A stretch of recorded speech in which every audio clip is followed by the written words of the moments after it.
Good afternoon on the East Coast, and good morning in the rest of the country and elsewhere. My name is Drew Clark. I'm editor and publisher of Broadband Breakfast. Very happy to welcome you today, November 18th, 2020, for the third episode of Broadband Breakfast Live Online's A No-Nonsense Guide to 5G. This is the third of 5 events that we're having in this series. And before we get to our very knowledgeable panelists on the subject that we'll be talking about, which is enterprise and how 5G apps are transforming enterprise applications. I want to say a few words just to kind of lay out the topic and welcome you again.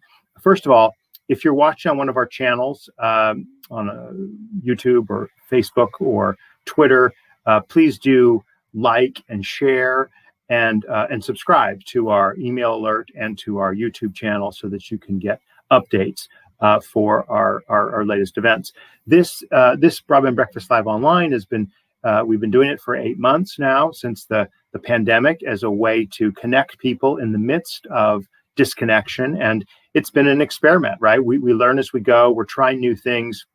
We will continue to have the ability to share and watch this programming for free. But we are going to be adding a new feature, namely the ability to have more of you in our audience, I guess I should call it within the room, right? Within the just off the stage, and that's something to watch for in coming episodes, and sign up again on Broadband Breakfast so you can be appraised of how to register for that and sign up for that so that you can be even more part of the conversation. We'll still have all of the aspects of communicating and watching on our public channels, but we wanted to, clue you into this. We're adding as we go. We're hopefully learning and expanding and improving.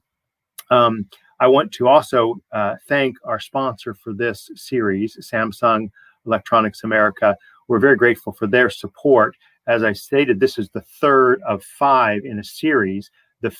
We've talked kind of generally about 5G. We've talked about supply chain. Today, we're going to be talking about enterprise applications. On December 9th, we'll be speaking about rights of way, infrastructure, and also the use and deployment of 5G in both urban and rural communities. And then in January 13th, we're going to be talking about spectrum. And so watch for those events. They promise to be even more comprehensive and policy focused. This will be a little less policy focused, but still quite engaging on this very important topic. And this is not the only series we're doing on Broadband Breakfast Live Online. Next week, we'll be talking about tools for broadband deployment. And the week after that will be a reprise, part 2 of broadband in the Biden administration. So please watch our other events as well. Well, with that, I want to go ahead and open it up to our panelists. We have with us right now Alok Shah, who is the Vice President of Strategy, Business Development, and Marketing in the Networks Division at Samsung. Thank you for joining with us, Alok. And also Brian Scarpelli, who is the Senior Global Policy Counsel for ACT, also known as the App Association. He can tell us more about the name and why that's so appropriate, app, for our discussion here today. He's also on the FCBA's Engineering and Technical Practice Committee, a co-chair of that, and has been involved in 5G issues there. We likely, or I should say, we might have a third guest with us a little bit later. But for now, let's get started with Alok, Brian, and all of you who are watching. Please feel free to share your questions, comments through our channels, and we'll do our best to address them. So with that, let's go ahead and turn over to you, Alok. The description for our discussion is that 5G is seen its first real successes in the enterprise marketplace. And that's why we want to focus on enterprise. What's different about enterprise? What technologies and processes are bringing 5G success in these marketplaces? So we'll turn it over to you now, Alok. Thanks, Drew. Thanks for having me. Maybe I'll spend 1 minute just explaining kind of where Samsung fits into all of this. Samsung is an end-to-end leader in 5G, whether it's chips or mobile devices or network equipment. We're helping to power this 5G revolution. And I'm part of the networks business, and for us, it's been a really exciting time as we start to see these networks built, whether that's in Korea or Japan or China or in the US. These coverage layers are out there now, specifically in the US, and we're starting to see, I think, the innovators and entrepreneurs sort of figure out what to do with all of that capability, right? And if we look at 5G, that capability is, day one focused on what we call enhanced mobile broadband, high speeds and high capacity. But over time, we're also going to see these really unique capabilities around low latency and very high device density.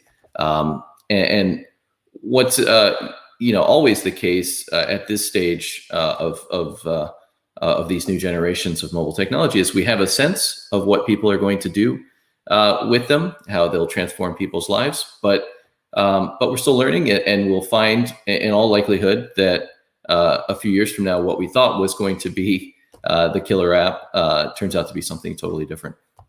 One thing, though, that's quite clear is that there are going to be some really interesting consumer use cases for 5G, but there are also going to be some really interesting use cases in the enterprise. And in fact, the enterprise may be where 5G really flexes its muscles. And we'll talk over the course of the discussion today about some of the different things we're seeing in that space. We're finding that mobile operators are really interested in partnering with these enterprise companies, these large enterprise vertical companies that have real pain points and have talked to us and talked publicly about things that they'd like to be able to do, but really haven't been able to do because Wi-Fi or even 4G LTE haven't gotten them there. And so whether we're talking about substantial gigabit level speeds,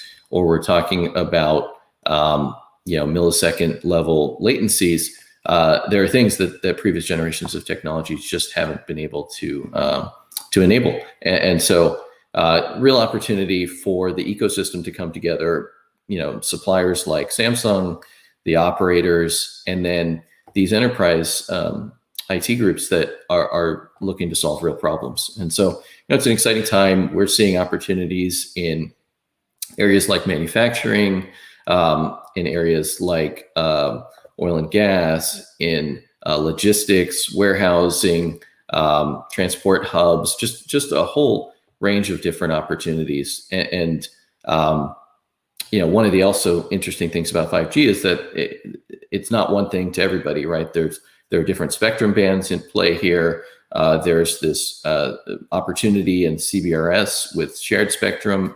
And so lots of different dynamics that are coming together, we think, to create a really robust ecosystem for these enterprise use cases. Thanks for that overview, Alok, and we'll definitely get into more of these specifics in just a moment.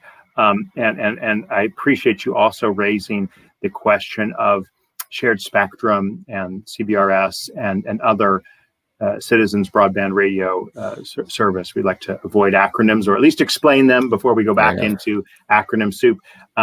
Because again, part of what we've been emphasizing in this no-nonsense guide to 5G is that you cannot view a particular technology in isolation. We have to look at it in terms of how it fits into the tech ecosystem, how fiber feeds the towers and the greater number of towers we're going to see, towers and small cells, transceivers, and the points you're raising here about spectrum sharing. I mean, there's a lot of discussion right now about the mid-band spectrum and how greater opportunities for sharing are arising in that through the CBRS auction that recently took place and other aspects. So without further ado, let's turn to Brian. Tell us a little bit about the App Association and the way you all view 5G as an evolution of the next phase of the broadband ecosystem. So Brian, over to you.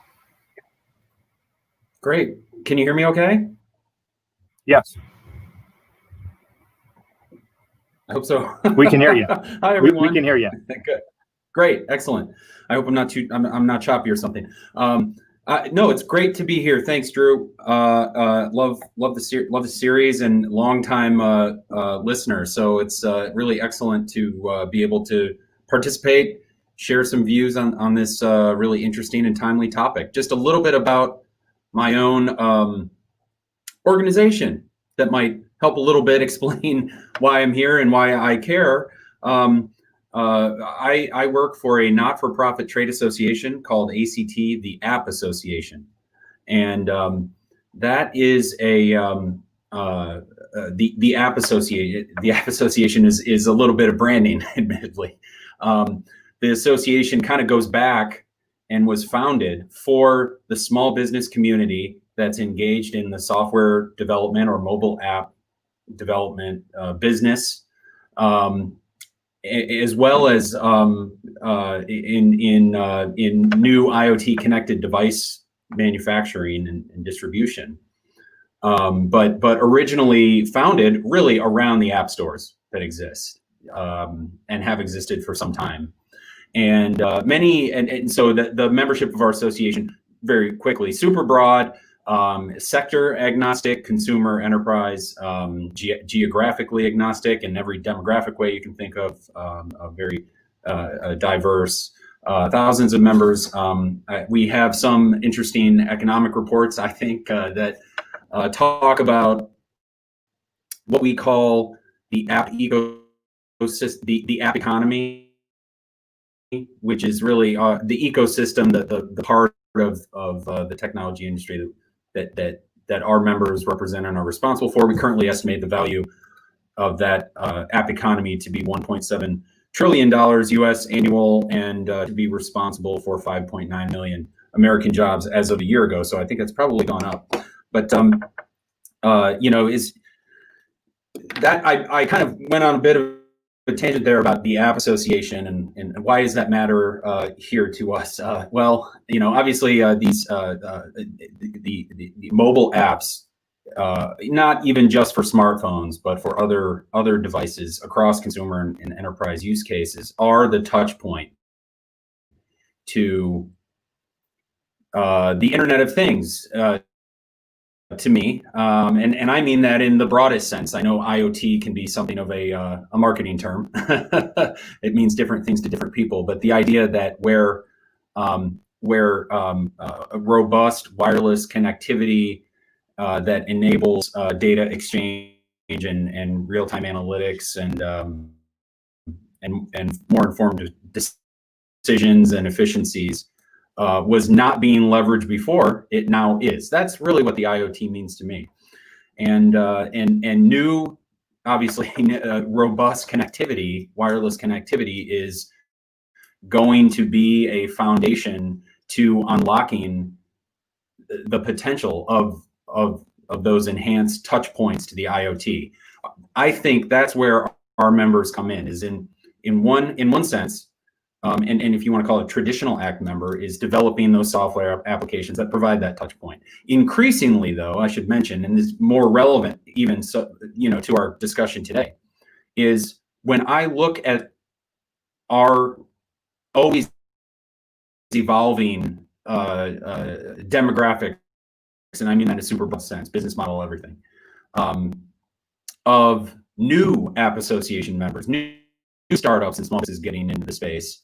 There are many, many more now, certainly, than there were even a couple of years ago, that rather than focusing their energy on providing software apps available through a publicly accessible app store, iOS, Google Play, you name it, they are developing enterprise that are targeted towards niche use cases. And those solutions are often not available through a publicly accessible app store. So so something of a shifting demographic there within our industry that I thought that might be interesting to share, and is part of the reason why I'm excited to be here. I've been we're thinking about enterprise use cases and key use cases, and I thought about a few members of ours that it may be worth just telling you about really briefly before we jump into things, to give you an idea. But I thought about 3 different areas where we have a whole bunch of members who are really active, and you might not expect this from the App Association, but it makes my job, certainly as a policy and legal advocate for our community, really interesting in dealing with new venues and new issues legitimately every day. So it's the opposite of pulling the same lever all day, every day, that's for sure. But the first area I would throw out there is precision agriculture. We've got a good, and we've been pretty deeply involved at the policy level on this topic for some time, for example, as part of the FCC's precision agriculture task force, and as well as with the USDA and stuff. But there's all kinds of really, really fascinating use cases. And the one that I think about is a member company of ours called Swine Tech, which I do kind of chuckle when I hear that. But what do they do? Well, I didn't know this until I met the folks who started this company and grew this company. It's now created jobs. They're based in Iowa. And when you're running, if you're a farmer who is basically running like a pig farm, a major problem that exists for that industry is piglets being crushed to death, and as they're being raised, because of how how close they keep all the livestock to each other and things like that. So this company developed a device, which is a connected device, which sorry about that, which it senses movement and other metrics, and is able to effectively combat the crushing of piglets. How interesting is that, right? A very, very niche use case, and probably not the first thing you thought of when I said precision agriculture, but that's a cool example that I like to bring up often.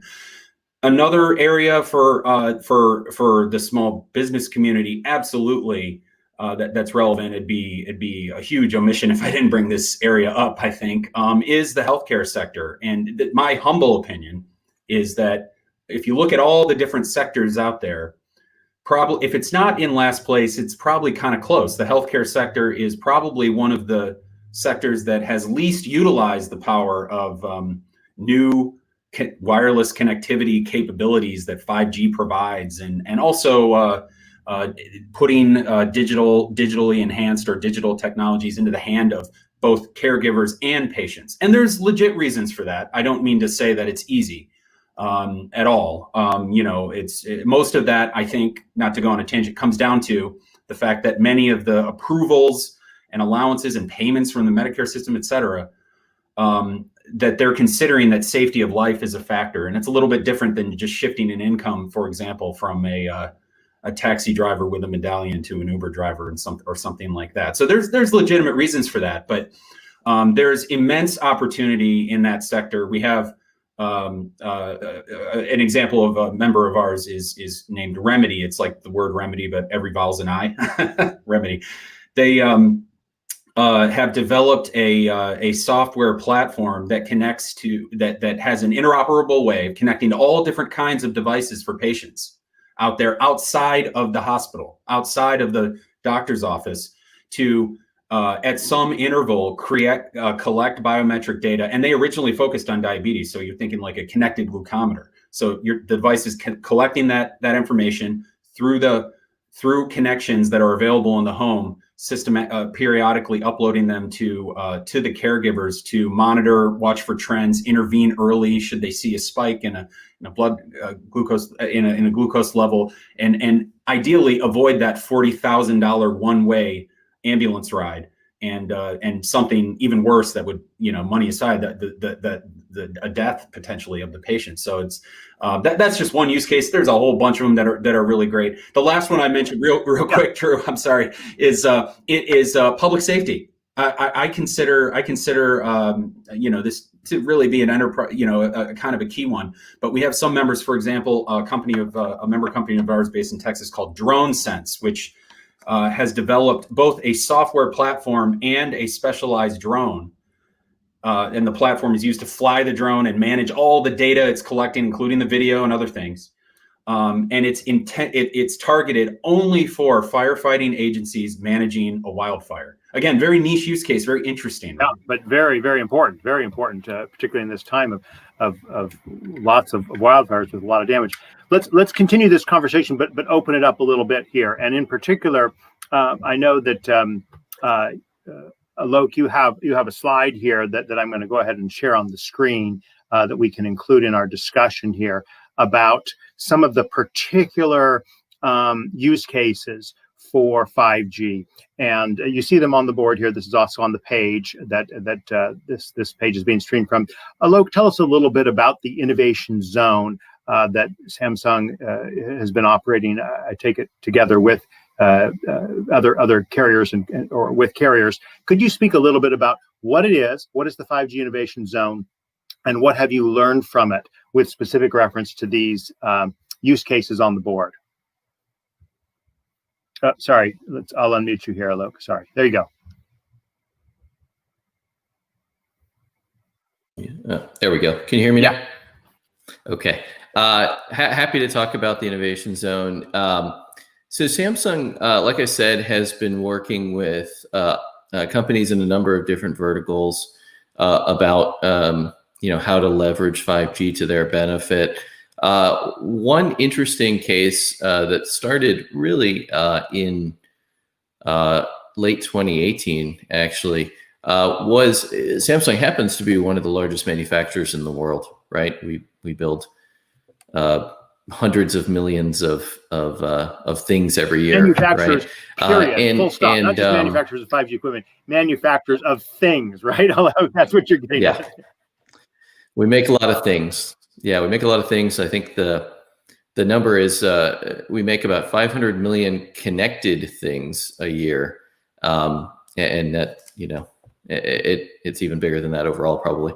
So we have a manufacturing facility in Austin, Texas, actually, that's called Samsung Austin Semiconductor, and they actually manufacture chips, right? So a broad array of different types of logic chips. They're a foundry as well, so they build for other customers. One of the chips, incidentally, that they build is actually the modem, the 5G modem chip that goes into some of our mobile network infrastructure. So very advanced facility, and it's a facility where they're always looking to be on the cutting edge of technology. What can help them improve yield, can improve their production efficiency, their health and safety. And so they actually reached out to us and said, hey, we're starting to hear some things about 5G. This was back in 2018, right? We're starting to hear some things about 5G. We have been thinking about, we use Wi-Fi today, we use 4G today, we use lots of different wireless technologies on the factory floor. But there are some things that we'd like to be able to do that we can't do. And we're wondering if 5G might be able to help us. And so what we did was Samsung Electronics America, and specifically the networks division, Samsung Austin Semiconductor, and AT&T actually came together, and we basically very carefully looked at these set of pain points that the Austin team brought up, and figured out, okay, which ones is 5G going to be able to solve for? Which ones is 5G maybe not going to be able to solve for, right? And we ended up with a whole category of different use cases, really varied use cases. And then we built what we call the 5G Innovation Zone for manufacturing in the Austin facility to basically showcase these use cases as sort of an initial phase of the program. And we launched that last summer. I'll walk through these or some of these in some detail. Go ahead. But what's interesting is, if you start where you start is actually much simpler than this. If you think about a manufacturing line, and they have, this is a facility that's something like 42 football fields in size, under roof. This is factory floor space, right? It's a massive facility, and so you have these manufacturing lines, and one of the things that's become more and more a trend is you want to have some dynamic dynamism in the way that you manage these manufacturing lines. You want to be able to make changes, right? You want to be able to move things around as needed to meet demand. And then this equipment is all multi-million-dollar, really advanced stuff, and generates a lot of data, right? That each one generates a ton of diagnostic data. So one of the most simple use cases was, it's a real pain to have Ethernet cabling running through the facility that we have to connect up to all of this equipment in order to take all this diagnostic data back into the servers for post-processing. And so one use case is as simple as you want to have a very high-speed connection at each piece of equipment, and you want to be able to do it without cables so that you have the ability to move things around, right? You're not constrained. And so that's a really simple one. Another one that I thought was that's the communication piece, right, Alok? So communication will even go further than that. That's really just like basic. We would almost call it fixed wireless access. It's really just providing a fiber equivalent connection, right? A high-speed Ethernet type connection to this equipment that's sitting on the factory floor, and doing it without cables. So that's something that's even more basic than what's on this slide here. So enhanced communication, though, is around. So you imagine you have thousands of people who work in this facility. Again, 40 football fields worth of space. It can be hard to just know where people are, right, and how to reach them. And so we worked with AT&T to bring in sort of what we call mission critical push to talk capabilities. So some of this runs on 4G. Some of the advanced capabilities can be on 5G, where you're talking about voice and video communications, being able to do chats on video in real time to folks who are on the factory floor. That kind of falls into the enhanced communication piece. I mentioned health and safety is really important in a facility like that. Everything from access control to sensors throughout the facility to measure air quality, environmental quality, all of those things. One of the interesting capabilities about 5G, we always think of 5G as about high speeds, but or low latency, but this device density piece is really important. And what that means is in 4G, the specification maximizes at 100,000 connected devices per square kilometer. In 5G, we can take that up to 1 million devices per square kilometer. And that really opens the door to a facility like this being able to put sensors everywhere, right? All over on the equipment for health and safety, really throughout the facility, because this really is like a square kilometer in size, this thing, right? And so you want to put sensors everywhere. The third one is around, it's a bit of a specialized use case around an industrial pump. Brian was talking about the Internet of Things. It's a big factor in a manufacturing environment. And so this is a set of sensors in the pumps just to be able to measure flow, measure the reliability of what's going on in that process. Again, really driven by device density and low latency capabilities. Let me chime in for a second. Let me. Yeah. I don't want to cut you off. We can come back to this, but let me chime in. One of the issues that we often talk about in technology is the chicken and egg problem, right? Are you going to get the infrastructure, or are you going to get the applications in use? And that's why here at Broadband Breakfast we're so interested in focusing not only on the better broadband capability, but the better lives capability, the how this affects people, how people and businesses and users, right? And so one of the challenges in the retail space is simply, getting the infrastructure out there and also having the apps and use cases. But in a little more contained environment, I imagine those problems are more easily overcome. Could you just speak to that piece, Alok, as to, how are we seeing IoT systems, these others, already able to be realized either in your your Austin facility or in other enterprise cases that you've been involved in?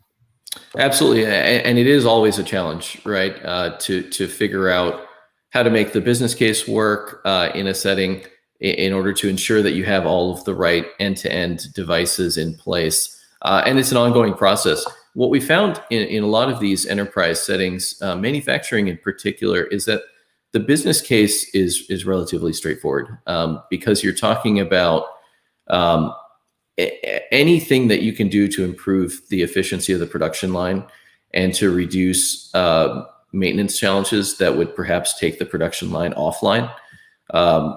That's a multi-million-dollar cost, right? Because if a line goes down for any reason, then bringing it up takes time, affects your output and yield, and can really be painful to recover. And so the financial business case for deploying a network, we believe, is quite reasonable. Where I think this does take some time is around connecting all of these end user devices with 5G, right? Because today we have 5G phones and we have 5G tablets and we have 5G laptops now. Soon we'll have 5G video cameras, and it'll start to spread in terms of what's connected. But it will be some time before we have truly cost-effective 5G sensors that need to be really cheap in order to put tens or hundreds of thousands into these kinds of facilities. So it's an ongoing effort. You really have to kind of phase out the program, focus on the use cases that you can solve for up front, and then some of them start to develop over time as you have the system in place.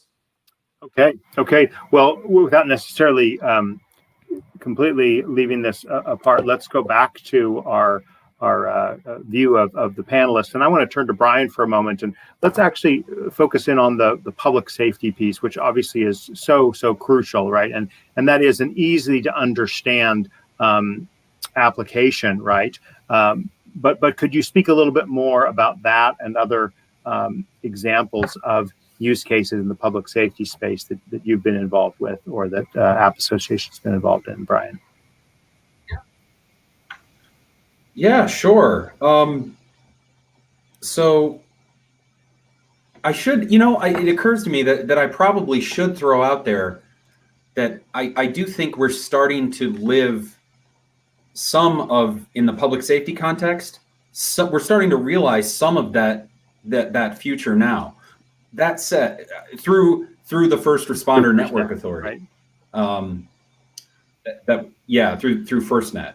Now, I know that LTE, which is clearly 4G, not 5G, is the mandated technology for the First Responder Network Authority. I get that, but nonetheless, the applications there's a lot of promise there, and I think it's just the beginning for public safety. I like that DroneSense example that from our member DroneSense is one that is probably my go-to. There's some other members of ours who are providing, like for example, there's another member of ours who, again, they're developing a software platform to manage this drone and to capture and make actionable all the data that it's collecting. But another member of ours who's basically selling like a robot that it's just like you've seen movies going back many years where people have a robot that they set down for like a hostage, like legitimately like a hostage situation or some kind of very, very tense, like standoffish kind of situation where there's a serious public safety issue, people barricaded in some kind of space. And they have to take all these special measures that that public safety devices have been taking for some time, avoiding arcing, right?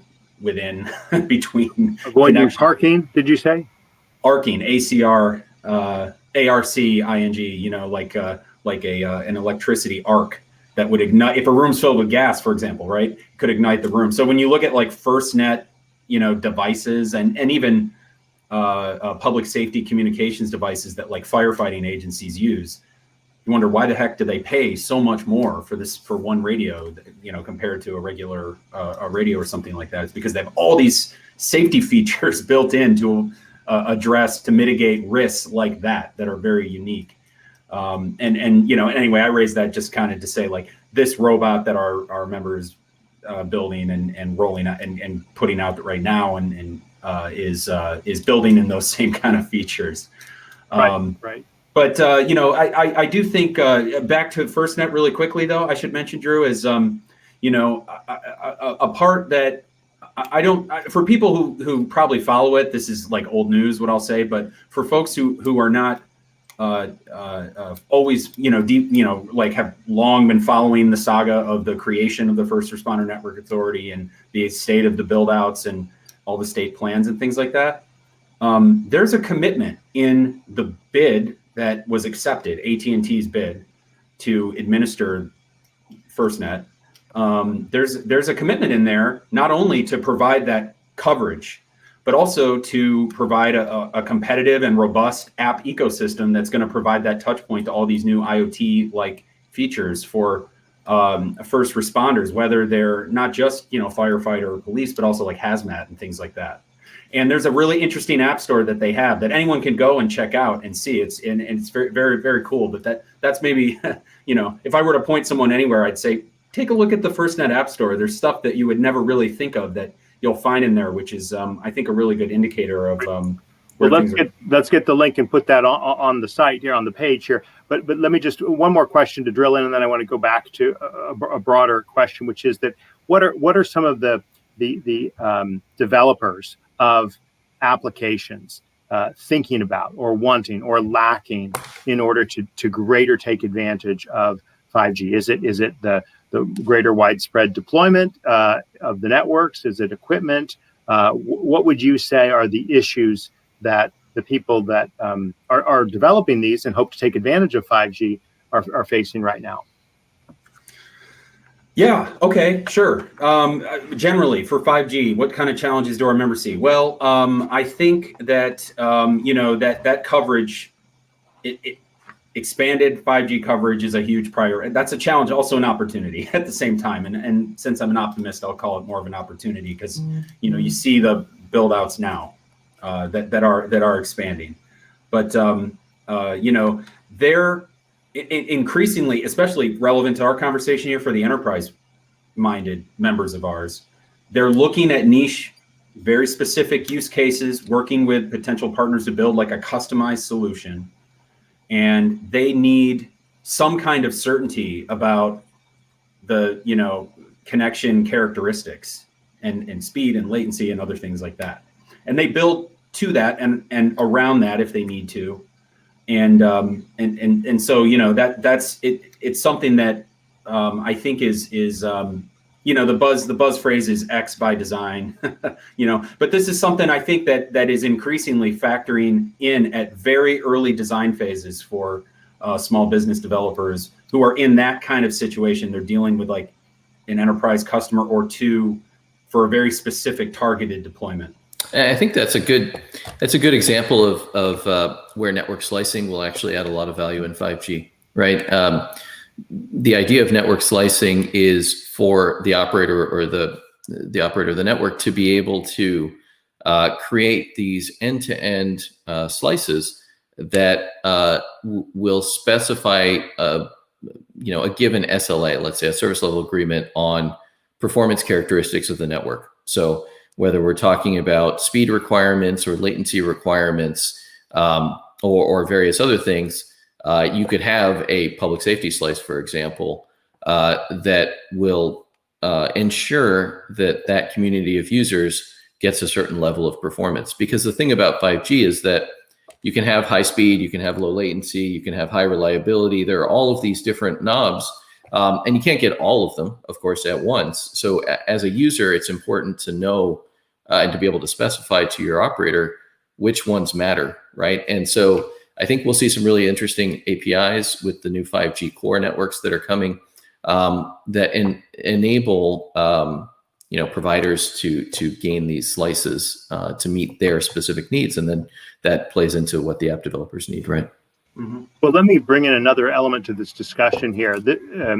We've had U.S. Cellular on an earlier program. We've confirmed Verizon will be speaking at one of the subsequent events. We certainly hope to continue to have other carriers, including AT&T and T-Mobile, participate in this series. This is from a quote that Hans Vestberg, the CEO of Verizon, gave, and it's kind of become a bit of a talking point in the industry, the 8 currencies of 5G. And this is a report on Broadband Breakfast. I just want to review these 8 points because at a speech just last week, Vestberg came back to these and highlighted how important it is that industrial and enterprise use cases will drive 5G. And the thing he said just last week was that not all of these currencies are going to be taken advantage of by the residential environment. So let's just go over these. These include, speed, throughput, as facets of 5G, with, of course, much Mm-hmm. faster speeds and throughput capabilities. There's that reference to data volumes per square kilometer that Alok just talked about. Then we get to the issue of mobility, connected devices, and Internet of Things, which largely is, at least at this point, an enterprise option. And we may want to come back to some of the learning that Alok has had in your center, as well as the issues here, continuing on in these currencies: energy efficiency and service deployment, which again speak to advantages of 5G, and then finally, of course, latency and reliability. So the latency we're beginning to see a lot more discussion about, and why this is important. And so I'd love to kind of come back to maybe on the technical end here. I'm going to go ahead and remove this piece, but again, a link to it will be available on the site, and ask Alok to speak to some of these facets. And you made a great point just now, which is that you can't get all of them. So let's explain that. Why can you not get all of them? What are the trade-offs that go into a wireless deployment in a particular use case? Sure. So I'll give you one example. So 2 of the opportunities in the 5G specification are, one is around low latency, right? And being able to get kind of the area latency down to a millisecond. And then the second one is around very, very long battery life, being able to get years of battery life out of a sensor, right? And the way that you get very long battery life is that you put it to deep sleep as often as you possibly can. And the sensor wakes up on some regular basis to check if there's anything that it needs to do. And if not, it goes back into deep sleep. So low latency and very long battery life don't really line well, right? Because in order to have low latency, you need to always be kind of monitoring, and you need to respond immediately if you get something across, right? And so that's kind of the way these trade-offs work. You have to look at how to ensure the right balance for a given user. Another example is perhaps ultra reliability, right? Ultra reliability is an important element of this. We think it'll be relevant in places like public safety, perhaps, right? And ultra reliability ultimately comes from being adding extra protection around your data messaging, but also ensuring that you receive every single bit properly, and then having to do resends if not, right? And so again, that starts to impact your latency potentially, or it could impact your speed potentially, right? And the folks that are building and managing these networks have a lot of different knobs that they can work on, and so it just comes down to choosing what's best for a particular user. And 5G is really, I think, the first time that we have so many different currencies to work with here, right? To use the Verizon term, and that's an opportunity and a challenge, right? Because there is a level of complexity that comes with that, and we as an industry have to figure out how to ensure that our enterprise customers are able to get access to what they need and have the kind of ease to be able to do that. Let's come back and close out on some of these use cases, Alok, that you were highlighting, particularly these later ones on material handling, video analytics, robot equipment. Do you have anything you'd like to add further about that? And that can then be a springboard, Brian. Why don't you think about some of the specifics that you talked about, even the pig sensing app that you talked about up top, and how these kind of relates as specifically as we can to 5G and the technologies and capabilities that are emerging around 5G. So, Alok.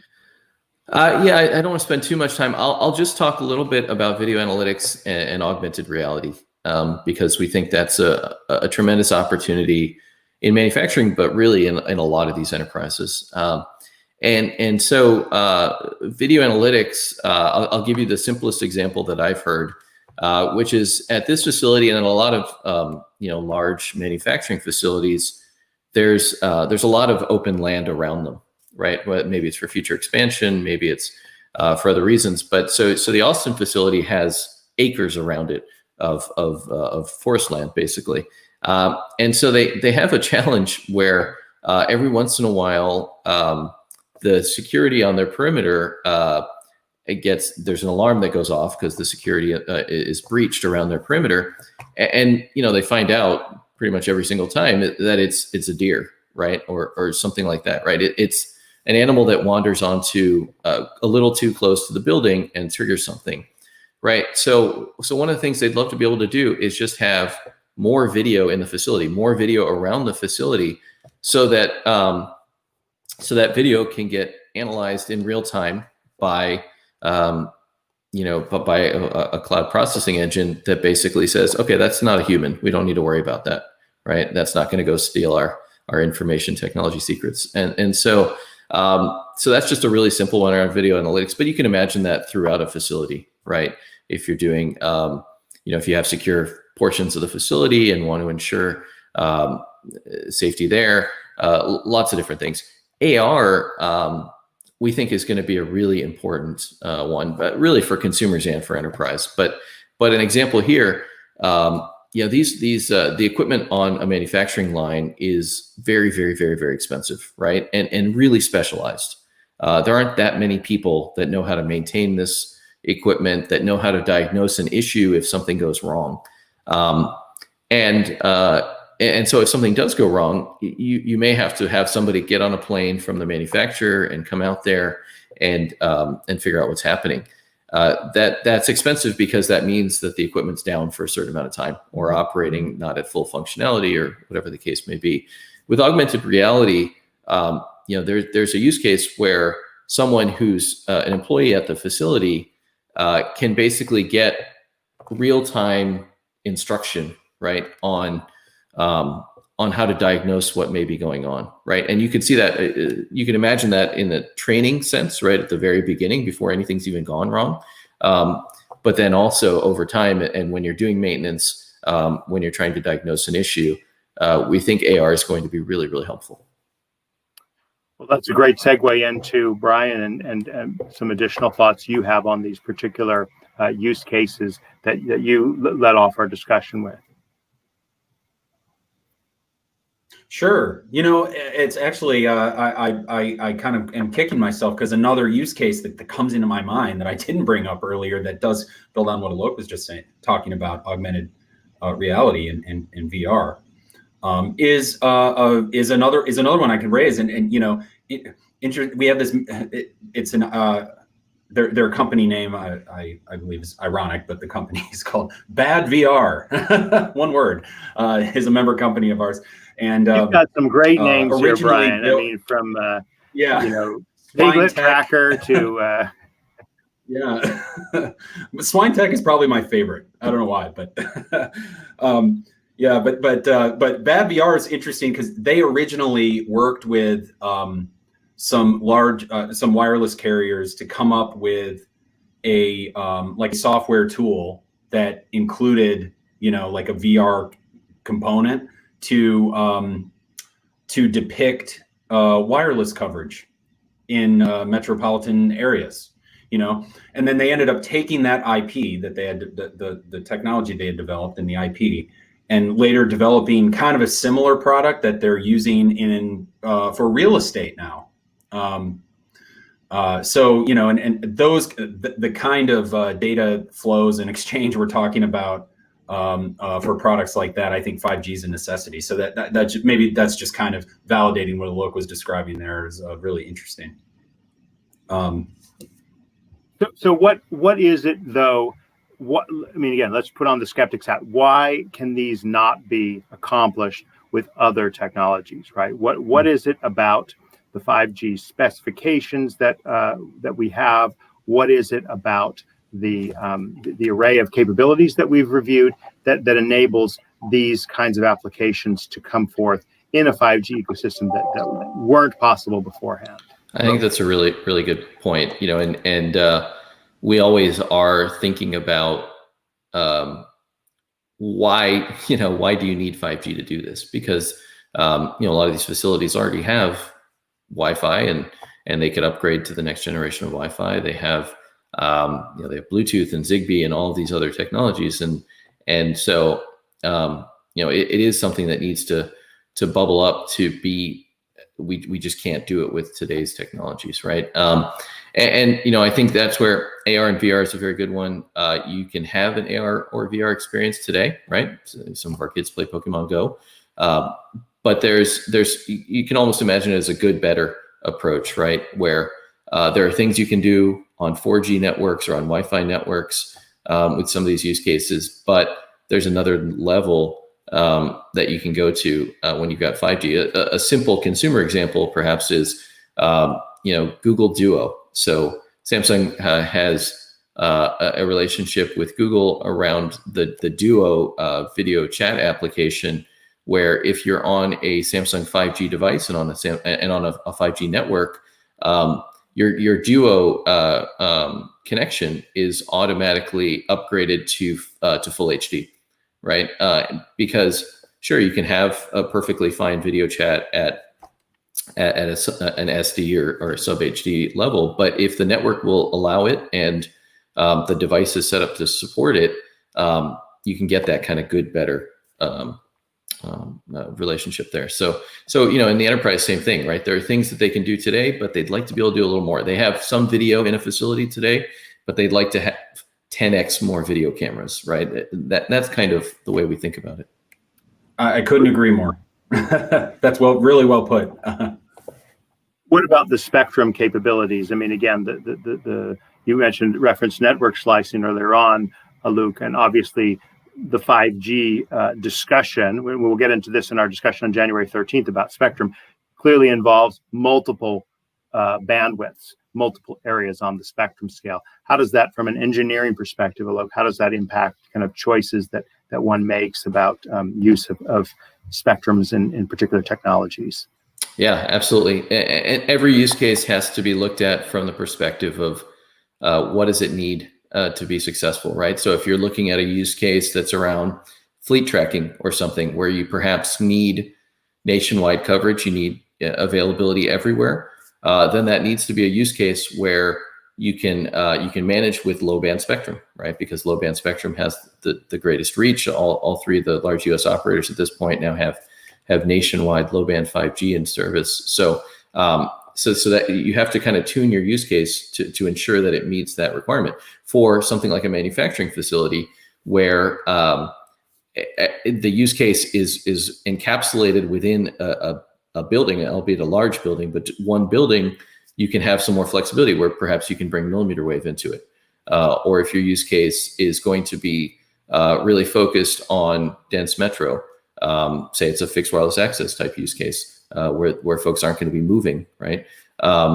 You can leverage millimeter wave, or and then midband, which I'm sure you'll talk about in your next session, is kind of the sweet spot, right? And that gets you some of the speed targets that midband that millimeter wave can deliver, but also substantially better coverage than millimeter wave can deliver, right? So the use case has to be tuned to kind of what's available. Let's spend the last few minutes we have together focusing on the last question of our topic, which is what needs to happen to bring 5G successes to the consumer marketplace. Again, we've focused mostly here on enterprise. And I already alluded to the fact that some of the marketing we're beginning to see around 5G is getting more sophisticated. For example, the Verizon advertisements that I've seen lately highlight some specific examples and use cases around stadiums, right? And we actually talked about this in our very first discussion around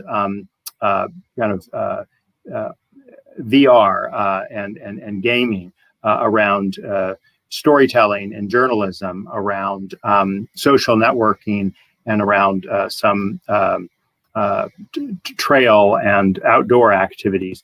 This is noteworthy in my opinion, because it's specifically highlighting ultra wideband, or it's highlighting particular features. And these, again, think consumer applications are what we hope we'll get to when the chicken and egg come together, right? Just like we had, the ride sharing applications of Uber and Lyft, and social networking taking off because of having your phone with you through 4G networks. What are those applications that we are likely to see? What clues do we already have, Alok and Brian, from your experiences as to what kinds of consumer applications will begin to take off over the next year, 2 years, 3 years? Yeah, I can start, I guess. I think the clues. Some of the clues are coming from places like South Korea, where they've had a network that's sort of near nationwide in place for some time, and so they're seeing applications today that center around video and center around AR, VR, whether that's advanced gaming capabilities that leverage VR or leverage higher resolution video. They're doing things like guided tours in a museum that can leverage the kind of bandwidths that 5G provides. Stadiums, I think, are really interesting. We've done trials in both Korea and Japan centered around multi-view video to transform that consumer experience when you go to the stadium. There's these 360-degree angles that you can do if you imagine going back to the Matrix, the original Matrix, right, where you kind of go around Keanu Reeves. You can do that, right, because you have all these different video shots that you can splice together. So, I think that's a fertile ground for innovation, and we'll see it go from the stadiums out into the rest of the world. Great, thank you for those thoughts, Brian. Any closing thoughts you have on this subject? Sure, I think everything Alok just said is spot on. I would just maybe add or augment by latching on to something that you mentioned, Drew, is gaming, the gaming industry. I do think that I think we're getting maybe a preview about consumer the needs that 5G could meet. Anyway, I realize we're short of time. We'll go on and on about that, but I do think it's pretty apt that you mentioned the video gaming industry, because that is definitely, and for COVID-19 pandemic reasons, that industry is really booming right now. So a lot of movement and development there anyway.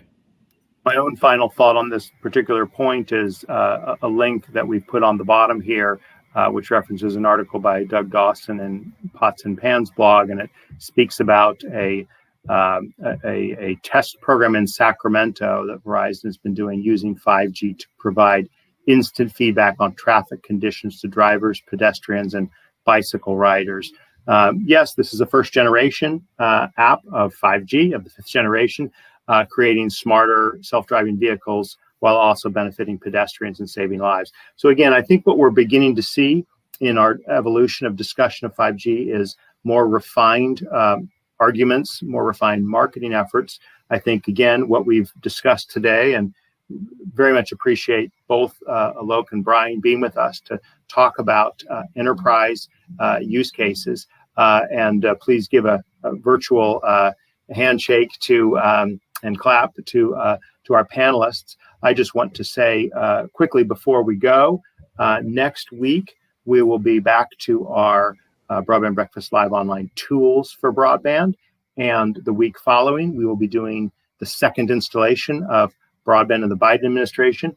But be back here on December 9th for our next discussion in the A No-Nonsense Guide to 5G. And in particular, we're going to be speaking about wireless infrastructure, municipal rights of way, and the 5G Rural Fund. And on January 13th, we'll be talking about spectrum policies to advance better broadband. Again, this series is sponsored by Samsung. We're very grateful for that support.